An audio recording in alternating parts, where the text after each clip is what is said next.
So the last block, I would say, is something I've been really lit up about lately. In fact, I just did a masterclass about it recently, which is a conflict between revenue and service. That you may have a conflict that is totally enculturated, especially in the health and wellness world, let alone if you're a doctor or a practitioner, that says, I'm here to help people. I'm not here to make money. Makes sense, right? You're a good person. You're here to do this. You're here to make things accessible to people, and you're just trying to do your part.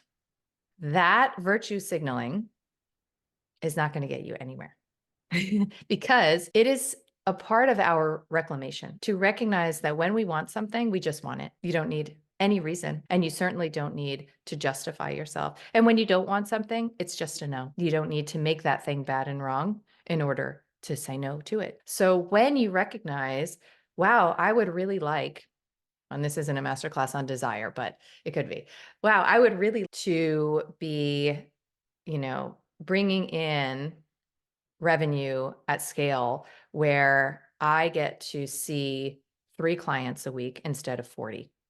That would feel really good. And what would feel really good is for me to have 100,000 in my bank account. Or what would feel really good is for me to see something beautiful that I want to buy and not think twice about it, or to want to hire a mentor or a coach or whatever and not think twice about it. What would feel really good to me is to have, all my hundreds organized neatly in my beautiful billfold in my closet, right? So to understand how to align with wealth is a part of this Japanese concept called ikigai that I love. The first time I learned about it, I was like, yes, I just felt a remembrance. No, I'm not just the martyr here to help all the good people. And I am not just like the greedy money grubber, like going to be the finance girl or whatever that archetype is. There's some path.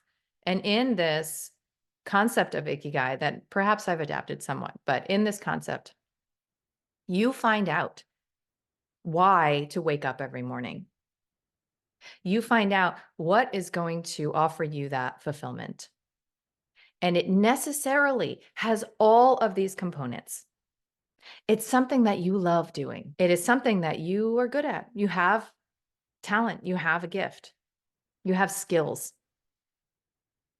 It's something that serves others, the collective, and it's something that brings you prosperity. If those components, those 4 components are not online, you're not doing the thing that you're supposed to be doing. And it may be the case that you have some of those, let's say those 3, the first innocent 3 are online, but the prosperity is just not working out.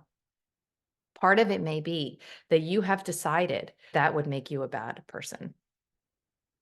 So because I feel very lit up, I just closed a container of female entrepreneurs, and there's like almost nothing more exciting to me than making sure that the people who see the world the way that I do are wealthy, right?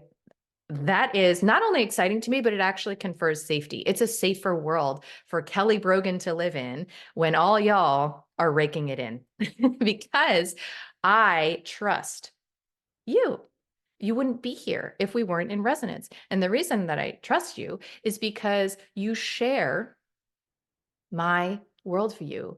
You wouldn't be here if you didn't fundamentally believe that the body does not make mistakes. And for me to live in a world where those people have power and influence and can move the feminine energy of money all around feels fantastic to my system. So I will do everything I can to legitimize the part of you that has very good reason to believe that money is the root of all evil, and to interact with a recoil anytime somebody might suggest that you're overcharging or that you're just in it for your own wallet, while also bringing to the microphone the part of you that says it would feel good to earn and serve both.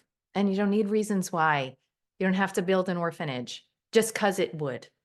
just because it does. Okay. So this is what I have called sacred prostitution, tongue in cheek. This idea that what in fact you're selling is your energy.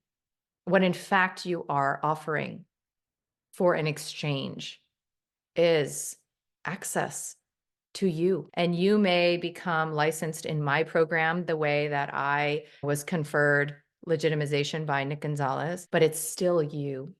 And this is a tool in your kit. It's you that is attracting the person in front of you. And it has to be you, literally. And I would argue in many cases that the journey that you've taken, right, and your specific adverse experiences and traumas have delivered you to this opportunity with another person. And if you cannot access why it has to be you to alchemize this person's victim story, then you won't. And what a missed opportunity, right? What a missed opportunity.